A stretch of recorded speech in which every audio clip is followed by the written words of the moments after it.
পেশ প্রদান করবেন এই বিদ্যালয়ের সিনিয়র শিক্ষক জনাব আবু তালেব। এবার বিশেষ অতিথি তাদেরকে পেশ প্রদান করবেন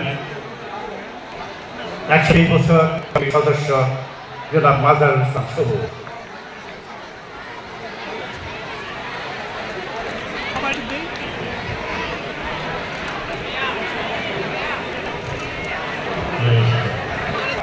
এবং সুরারোপ করেছেন এই বিদ্যালয়ে আমরা মিলেছি আজ মায়ের ডাকে এবং শেষে উৎসব সঙ্গীত।